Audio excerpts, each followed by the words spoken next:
All right, it's 9 o'clock on this Wednesday night. Welcome to our continuing coverage of President Trump's D.C. takeover. We are streaming live on Fox Local and on Fox 5 DC's YouTube page. Thank you so much to everyone joining us. Feel free to join the comment section at any point over the next 30 minutes or so. I'm producer Chris, and each night, as you know by now, we are recapping some of the major highlights from the previous 24 hours. We are also sharing some highlights from our Fox 5 coverage of what's happening here in the nation's capital. Some of the interviews we've done with DC residents, some of the interviews we've done with DC city leaders, some of the interviews we've done with lawmakers, and more. And it was another busy day, a very busy Wednesday here in the nation's capital. We heard from Mayor Muriel Bowser, who announced a new labor deal with DC police. She also clarified yesterday's mayor's order, clarified some of the language, some of the confusion around what she said, what she meant, and more. We heard from President Trump, who celebrated the success of his mission to make DC safe again, to make DC beautiful again. We heard from him during another Oval Office meeting with another world leader. We also heard from the Speaker of the House and other GOP leaders who talked about their new bills to expand President Trump's takeover of the nation's capital.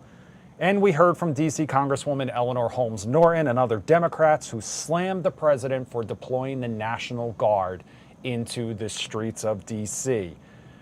We also learned some new details about the National Guard's mission and how long that might last. Remember, we are supposed to be 1 week away from the end of the president's emergency, the 30-day emergency, supposed to expire on September 10th. It's September 3rd, so we should be 1 week away unless Congress takes action. We're going to play some highlights from all of those press conferences and more over the next 30 minutes or so. First, though, we want to do what we always do at this point, and that is start with the latest numbers. So take a look at those numbers. Attorney General Pam Bondi posted on X earlier today, 92 arrests last night and 27 illegal firearms seized in Washington, D.C. Arrests included 2 homicide suspects and 5 arrests for assault against law enforcement.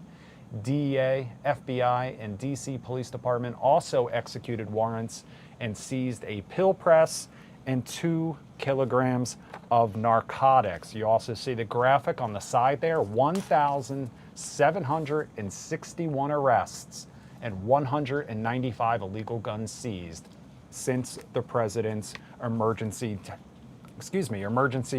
declaration. Some other numbers from a White House official today as well. 16 known gang members have been arrested, including MS-13 and TDA gang members. And to date, 50 homeless encampments have been cleared by multi-agency teams. MPD patrol units are working with city officials to locate and clear additional encampments. And speaking of the MPD, today, DC's mayor announced a new labor deal with the DC Police Union. We talked about that a little earlier. The big headline out of this is a 13% pay raise for most of the city's police force. But city leaders have been clear that this is just a small part of what needs to be what they say is a larger strategy to hire and retain officers. DC currently has about 3,188 sworn officers. The mayor says the goal is 4,000. What we have heard throughout the course of this federal surge is that the city wants 500 additional officers. Today, they said they want 4,000 officers total. So after the mayor's announcement, she took questions from the media, and the mayor pushed back hard at critics who say her Safe and Beautiful Operations Center executive order, which she released yesterday, which directs DC government agencies to work with federal agencies in the emergency, is too, quote, welcoming. I want you to take a listen to what she had to say. Can you give us an update regarding overtime use since the federal surge. I know last time you were asked about it with your update. And then a follow-up, I know you released your mayor's order, and I think last time we talked to you, you had mentioned, we're working on something, but there's been a lot of questions about there's no timeline, like an end date to it, and if there's anything that you want to say about that, why it was written in this manner. Sure. So let me start with your last question first. And I have to say that there seems, I think the last time I was with you, I had a similar, trying to make sure that we have the record straight on what we communicated in the mayor's order. And I have to say that there was a Washington Post headline that circulated that was simply false. I went back, I reread that order, and then the hundreds of words that were in that order, there was no mention of welcome or welcoming. So that headline was false. And sadly, I think it was intentionally misleading. Let me tell you without equivocation that the mayor's order does not extend the Trump emergency. In fact, it does the exact opposite. What it does is lays out a framework for how we will exit the emergency. The emergency ends on September 10th. The only way it can be extended legally is by the Congress. So I want the message to be clear to the Congress. We have a framework to request or use federal resources in our city. We don't need a presidential emergency. Yep.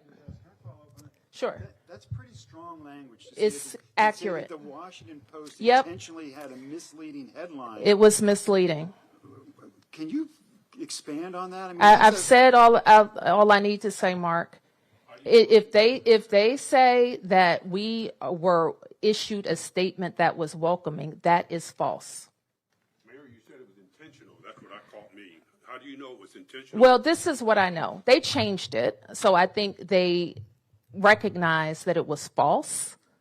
But I'm not sure why you would write it in that way and choose to describe the mayor's order as a signal that it wasn't. What it is, as I explained in my situational update the week before, is a framework that we will use inside government to deal during the emergency and after the emergency.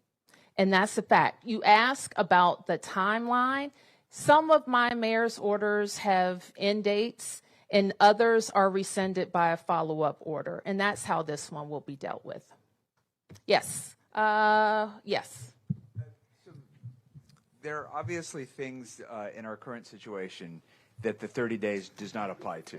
Like the federal presence here is under that March task force order. The National Guard is its own thing. But what would change with the end of an emergency that isn't renewed is that order put out by the Attorney General, the revised order, I guess, which had 4 directives, 2 of which, at least 2, involved immigration enforcement, directing the MPD to do certain things in advancement of federal immigration enforcement. Do you see, if the emergency is not renewed on September 10th, do you see a specific concrete change in MPD's approach to immigration enforcement or partnership with the feds when that directive expires? You're right to point out that the Home Rule Charter in this 740, which is implicated, compels me to provide MPD services for a federal purpose. The AG order specifically outlines some requested MPD services related to immigration enforcement, which is a federal purpose. Those expire with the presidential emergency. What we made clear in the mayor's order is there are federal agencies that we work with all the time that help us, whether it's in investigations or high-level crime investigations, that have helped us drive down crime in the city for decades. And our expectation is to work with those agencies. So that was the mayor speaking to the press after the announcement of the labor deal with the MPD. Later in that Q&A, the mayor and police chief discussed the ongoing DOJ investigation into the MPD and the congressional efforts to expand the president's takeover. Take a listen. Follow up on Tom's question about the investigation into the crime battery. Chief Smith, have you or any of your command staff been interviewed by the Department of Justice regarding their investigation into the crime statistics? We've had a few that, maybe one or two that have been interviewed by DOJ. Yes. Have you personally been interviewed I have not. yet? Do you know if you will be? I'm not sure if I am. I will cooperate as I would expect anyone else to do it across the department. Yes, Mayor Bowser, you've got a lot on your plate, obviously. Congress is back. Yesterday, House Republicans held a press conference. This morning, Senate Republicans will be holding a press conference, all talking about various pieces of legislation they plan on introducing that would have, multiple, everything from blocking the council's secret meetings that the press are not allowed to come to extending the crime emergency and numerous others. I'm wondering about your concern about all those different pieces of legislation you're going to have to fend off. At the same time, you could be facing another CR, and I'm wondering if you know if that's been resolved, that the language won't be the same as in the last CR. And then the budget is still with the Congress for their approval. I don't know when the clock ends on that, their 30-day to approve that, but they could add riders to that. So there's a lot that you will be facing. I know there's a lot in that question. There's a lot in that question, and welcome to my world. And thank you for pointing that out. It is a complex, but it's a complex world to navigate. And I'm just really proud of my team, and I'm grateful to DC residents for their questions, their comments, their concerns, even the tough ones, for recognizing that we have a lot to navigate. It's important that we keep our eye on the prize, that we maintain our home rule and autonomy, that we deliver high-quality services, that we balance our budgets, that we remain a city where people want to live, work, and grow their families, and we deal with all of the interference that's coming our way. What should remain clear to our residents and become clear to those who are watching us around the nation is that we're different. Sometimes that's good. There's only one DC. But we're different because we don't have senators. We don't have members of Congress voting for us or protecting us. And we're not truly autonomous. And I share it with somebody that people don't know that always about us because we move around the world in a big way. So that was the mayor talking about the current situation involving home rule and more. DC government sources now, they tell Fox 5 Tom Fitzgerald that they have been told that the White House could look to end the crime emergency on September 10th as planned. That would be the end of that 30-day emergency declaration. That would return control of the DC police force back to the district. But the White House tells Fox 5 the crime emergency is producing results, and we shared those latest numbers a little earlier in this newscast. Now, President Trump spoke out about those results earlier today as well. I mentioned that was during a meeting with Poland's president this afternoon.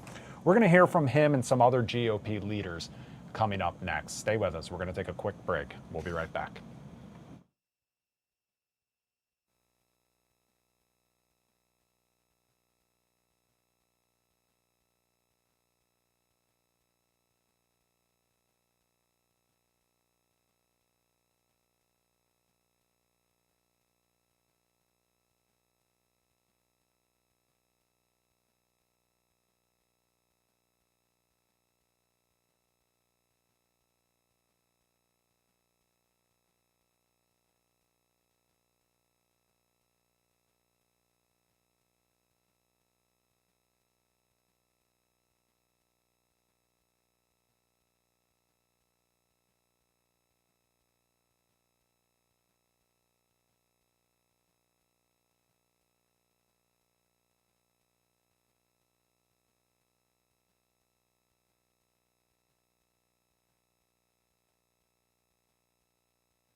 All right, welcome back to our continuing coverage of President Trump's D.C. takeover. It's about 9:15 on this Wednesday night, and like I said earlier, we are just about 1 week away from the end of the president's 30-day emergency crime declaration. And the White House says so far the mission to make D.C. safe and beautiful again has been a success. There's the White House right there. Earlier today, during an Oval Office meeting with the president of Poland, the president, our president, President Trump, talked about that and his plans to possibly extend the crime crackdown to some other cities. Take a listen. This is the best issue of all. They are against preventing crime. They are fighting us. I want to go into Chicago, and I have this incompetent governor that doesn't want us. Do you know that this weekend 72 people were shot in Chicago? I'm embarrassed to say it in front of the president of Poland. 11 people were killed, 72 people were shot. Last week, 7 people were killed in Chicago, a place which is probably your number one place. I hate to say it. Yeah, a lot of balls in Chicago. And we got to keep it safe. But 7 people were killed. The week before that, 5 people were killed and 21 people were shot. This is in 3 weeks. So in 3 weeks, I lost almost 35 people were killed. It could have been stopped. If you look at Washington, D.C., 3 weeks ago, it was the same or worse. And now it's considered a totally safe zone. Restaurants are open. They're bustling. Restaurants, you have to see, restaurants were dying. Nobody wanted to go out. They didn't want to be attacked. They didn't want to be mugged. They didn't want to be attacked even in the restaurant. And you take a look at what's happened. Friends of mine that haven't gone to a restaurant in 4 years, one of them went out 5 times in the last 2 weeks to a restaurant with his family. They feel totally safe. Washington, D.C. is a totally safe city. You're not reporting any crime because there is none. They said crime is down 87%, and I said, no, it's not. It's down 100%. We have a great thing going. I could do that with Chicago. We could do that with New York. We could do it with Los Angeles. So we're making a determination now. Do we go to Chicago, or do we go to a place like New Orleans, where we have a great governor, Jeff Landry, who wants us to come in and straighten out a very nice section of this country that's become quite tough, quite bad. So we're going to be going to maybe Louisiana, and you have New Orleans, which has a crime problem. We'll straighten that out in about 2 weeks. It'll take us 2 weeks, easier than D.C. But we could straighten out Chicago. All they have to do is ask us to go into Chicago if we don't have the support of some of these politicians. But I'll tell you who is supporting us, the people of Chicago. And I sort of want them to let it be known. They have incompetent people. A guy like Gavin Newsom, he's the governor of a state that if we didn't go into Los Angeles with our soldiers, with our National Guard, you wouldn't even be having the Olympics there. They were going to take it. And remember this, your top law enforcement officer in Los Angeles said, there's no way we could have done this without President Trump coming in with the troops. We saved Los Angeles and we saved the Olympics. All right, so that was President Trump talking about the current situation in D.C. and the success of his crime crackdown. You heard the president also mention those D.C. restaurants, and we have heard him share that anecdote about his friend who had been out to dinner 5 times in a week or 5 times since the crime crackdown began. A little later, he was actually asked whether he, the president, would be dining out in D.C. Take a listen to what he said about that. Is it a restaurant in D.C.? You haven't gone to. I might, sure. You haven't gone to one in either of your terms that wasn't. How do you know? How do you know? Because I and many other. Do you want me to reporters prove keep you track. wrong? Do you want me to prove you wrong? Yes, please. But I will, I think it's something we could consider doing. Love to do it. I love the White House food, but after a while I can see going to a nice restaurant. It's safe. If you would have said like the Governor Moore wanted me to go and walk through Baltimore with him, and I said, I think I'm a brave guy, but there's no reason to be stupid. They have crime that's at levels that nobody's ever seen before in Baltimore. They've done a terrible job. We'd go into Baltimore, straighten it out very quickly, too. You know why? They respect our soldiers. You see our soldiers. They respect our soldiers. We'd go there, too. But we're going to have people asking us to go. They're going to want to. And I think the people of those places the politicians are not in tune with the people. the people in Chicago, the people in Baltimore, the people in all of the places we talk about, they want to see us there. And I think we're pretty much waiting till we get asked and properly. Because we're doing them a big service. Yeah, please. So that was President Trump talking about the D.C. restaurants, whether he would go, and then quickly pivoting to the situation in Baltimore, which Governor Wes Moore has had a little bit of a war of words with the president on social media and on the airwaves. Let's go from the White House to the Capitol now and talk a little bit about what the House GOP is doing. Lawmakers back at work after the August recess, as you know, and today House Speaker Mike Johnson and other GOP leaders held their weekly press conference and spoke about the president's efforts here in D.C. and what comes next. Take a listen.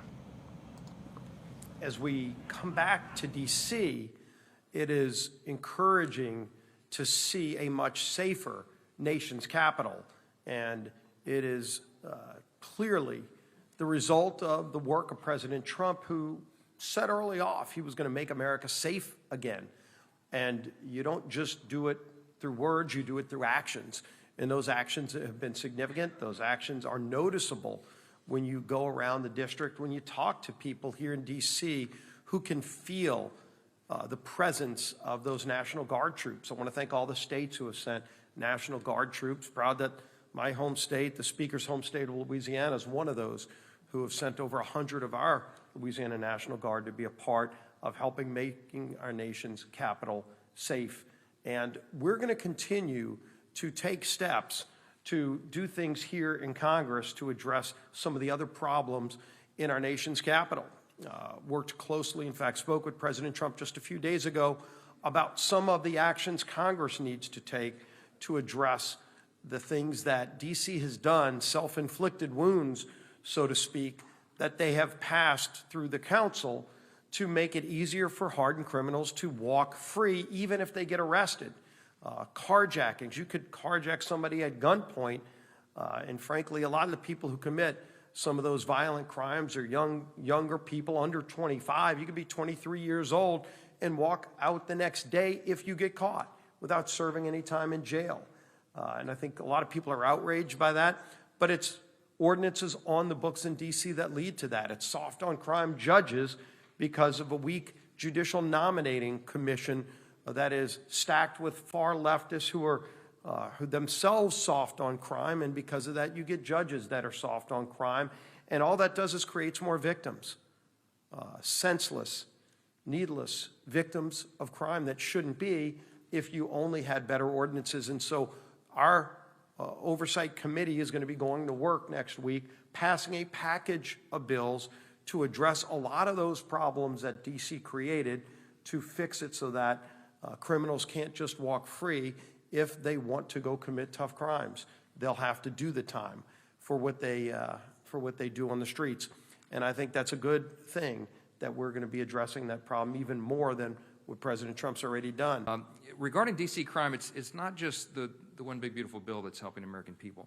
Since President Trump took control of the crime in this city, and so many of you live here and you experience this, they took control of the D.C. Metro Police Department, and the crime in our nation's capital has fallen off a cliff. Here's some stats. Carjackings are down 85%. Some of you, I won't ask for a raise of hands, but some of y'all live in the Navy Yard. I mean, people were scared to go to their cars at night. That's not happening anymore. I was down there yesterday, and we have National Guard, loyal, faithful, brave National Guardsmen and women walking the streets with their arms. Makes a big difference. Carjacking's down 85%. Robbery's down 42%. Violent crime down 25%. D.C. went 11 straight days without a murder. That sounds like, wow, why would you be? Because that's an amazing thing around here. Nearly 1,300 criminals have been arrested and 135 illegal guns removed from the D.C. streets. D.C. residents and the residents of every big American city should be able to walk freely without fear of being mugged and violently assaulted and carjacked or shot at. I mean, this is common sense, and it's clear this action is needed. 81% of the people in this country believe crime is a major problem in large American cities, and we ought to do something about it, and we're the team that will. President Trump is clearly listening. His efforts have been so effective here in D.C. that Mayor Bowser, who is a Democrat, as you know, signed an executive order just yesterday welcoming federal law enforcement in D.C. indefinitely, okay? I hope my Democrat colleagues here will wake up and realize that crime is not a partisan issue. It can't be. Violent criminals don't know if you're a Democrat or a Republican before they put a gun to the back of your head and demand you give up your keys. We can't stand for that. And the Democrats should set aside their pride and stop defending violent criminals, which is amazingly what so many of them are doing right now, and work with the Trump administration to put the safety of the American people first. Now, you know by now the mayor taking issue with that quote of welcoming the president's takeover. Now, you heard Speaker Johnson and House Majority Leader Steve Scalise mention the National Guard, so let's talk about them. Since the president and not the D.C. mayor controls the National Guard in D.C., those troops and federal law enforcement officials could remain stationed in the district even if the 30-day emergency declaration ends on September 10th, as is currently scheduled. Now, in fact, Fox 5 has learned National Guard troops are expecting to have their orders extended to the end of December, although those details have not been finalized. But that would mean the National Guard would stay stationed here in D.C. through the end of the year, most likely. And earlier today, D.C. Congresswoman Eleanor Holmes Norton spoke out against that. Take a listen. Despite historically low crime, for purposes by 8 of 10 D.C. residents, President Trump declared a crime emergency in D.C. pretext for financing D.C.'s lowly funded police department. He deployed more than 2,000 National Guard troops, put guns in their hands, and sent masked ICE officers to forcibly take community members from our streets. President Trump has used D.C. residents as props in a political play to showcase his own power. While the president claims that federal control of D.C. is necessary to combat crime, his own actions severely jeopardize public safety in the district. Earlier this year, the president and Republicans in Congress intentionally limited D.C.'s ability to spend its own local funds, forcing D.C. to cut roughly $1 billion halfway through its fiscal year from its own budget, which could have further funded D.C. police, fire, and emergency response services and other public safety issues. He pardoned nearly 1,600 individuals who attacked the U.S. Capitol on January 6, including hundreds of convicted of assaulting police officers. He fired and demoted dozens of D.C.'s most experienced career prosecutors, contributing to a larger backlog of criminal cases in court and denying victims of crime timely access to justice. No emergency exists in D.C. that the president did not create himself. As D.C.'s sole member of Congress, I have led the federal legislative response to Donald Trump's unlawful, unwarranted, and unprecedented actions.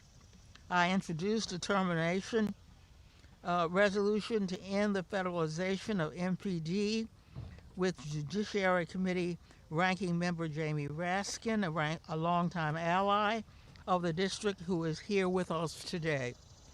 I introduced a bill to require the National Guard troops to deployed in D.C.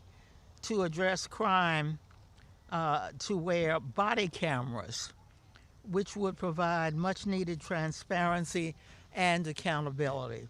Yesterday, I produced I introduced 2 bills to give D.C. full control over its own National Guard and police.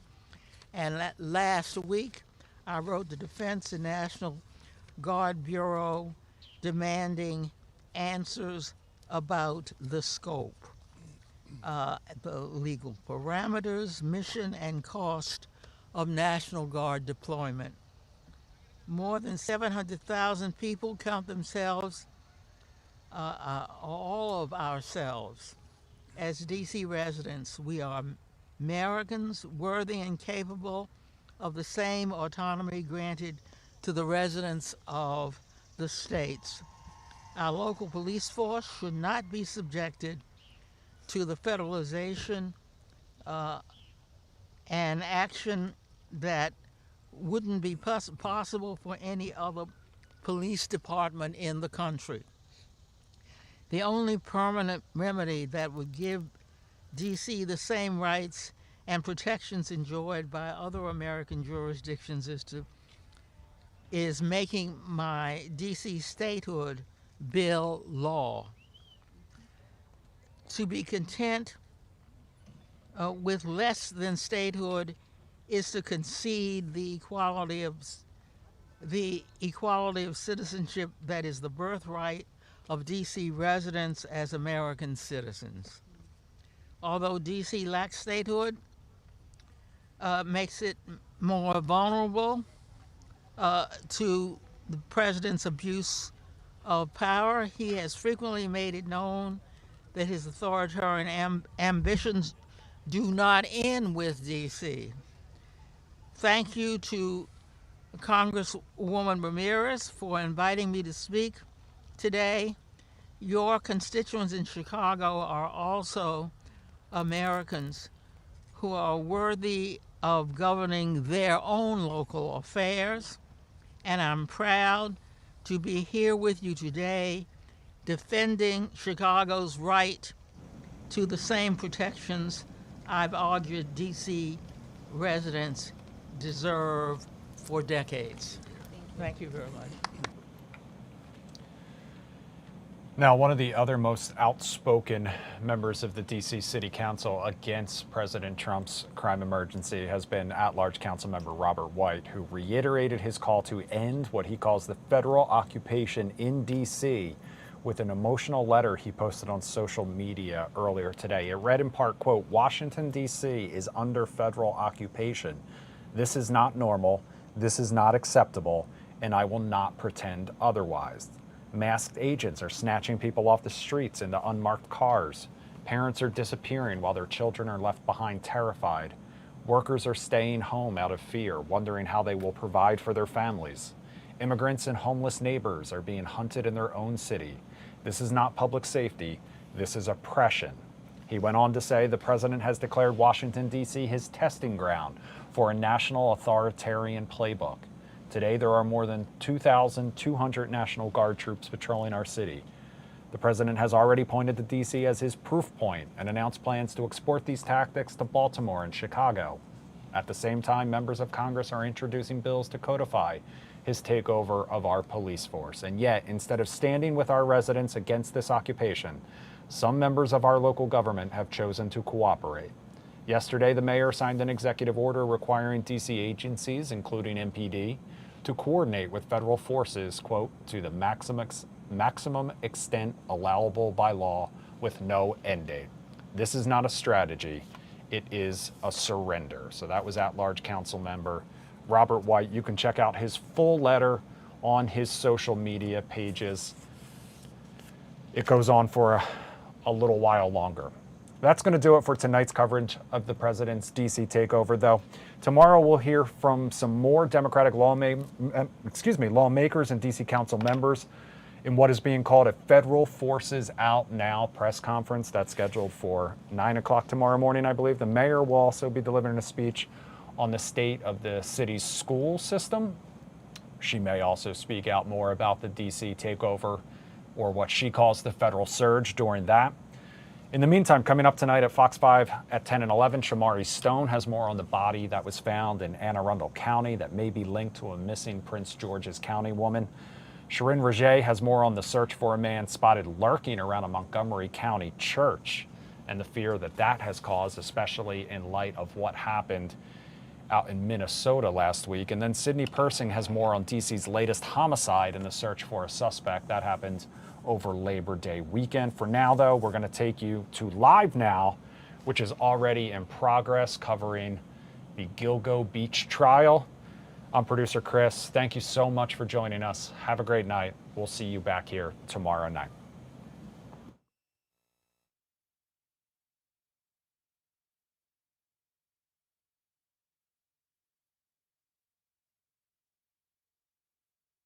Heavy focus on the nuclear DNA, but obviously there's the mitochondrial DNA and other evidence. Why is the defense focusing so heavily